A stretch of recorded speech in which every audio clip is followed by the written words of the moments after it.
Here's your money briefing for Friday, May 26th. I'm J.R. Whalen for the Wall Street Journal. Inflation is coming for your summer vacation, but it doesn't necessarily mean you have to shelve your plans to get away.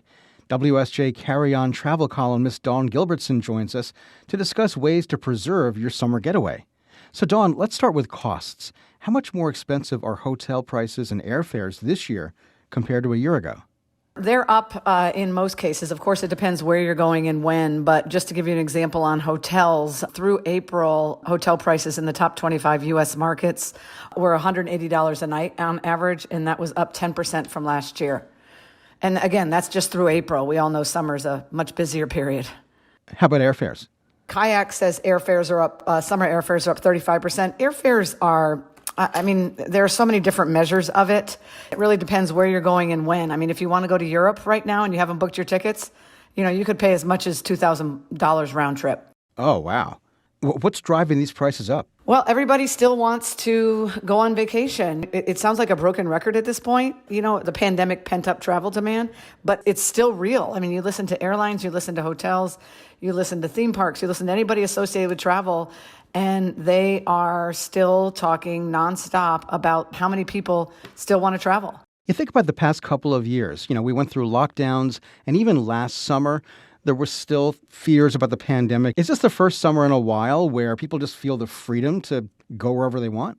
I think it's the first summer where a bigger pool of travelers feel that, right? Last summer was bonkers. Anybody who hit an airport last summer knows, that it was super crowded. It's been super crowded all year. And you can even go back to the summer of 2021 and see a lot of strength. What it is now is that by and large, most of the COVID travel restrictions are gone in most places, so people that maybe say last summer, and Europe was strong last summer, but what the experts say about Europe this summer is that anybody who maybe was on the fence last year and worried, okay, well, the restrictions are going away, but what if they don't? Now they're just planning with abandon to go. Are there still deals to be had out there for hotels and flights? Are there online tools people could use to plan a vacation but not drain their bank account? The key is to be flexible, right? I know families with kids in school and even in college, they can't be super flexible, but you certainly can be flexible with your day of week travel. You certainly can be flexible with how long you're going on your trip. So, and your destination, frankly, right? I talked to somebody who really wanted to go to Europe, was put off by the high airfare prices, and he's now going to Scotland. And the only reason he's going to Scotland is because it was the lowest airfare to Europe from where he lives. Yeah, you spoke to people who are facing these higher prices, but they're undeterred from going away this summer. From a numbers standpoint, how are they making this work? They're just adjusting their expectations, right?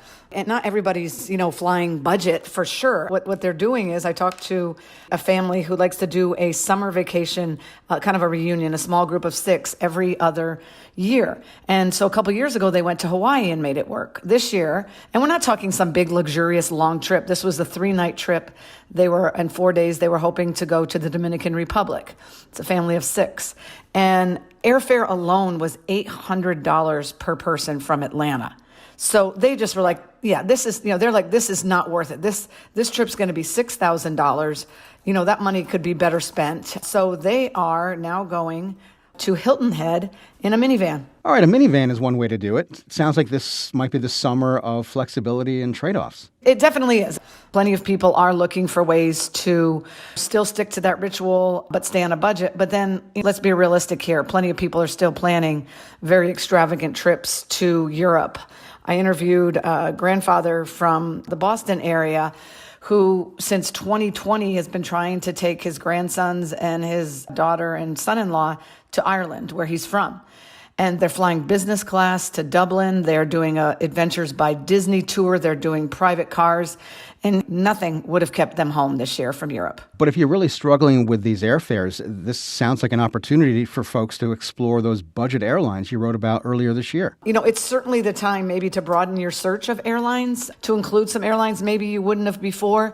But my caveat on this front is always, always, always make sure that if you're going to an event that you have to be there at a certain time, build in some buffer time. Some of the budget airlines just don't have daily flights, or they don't have multiple flights a day. So if they cancel your flight, do you want to miss that wedding?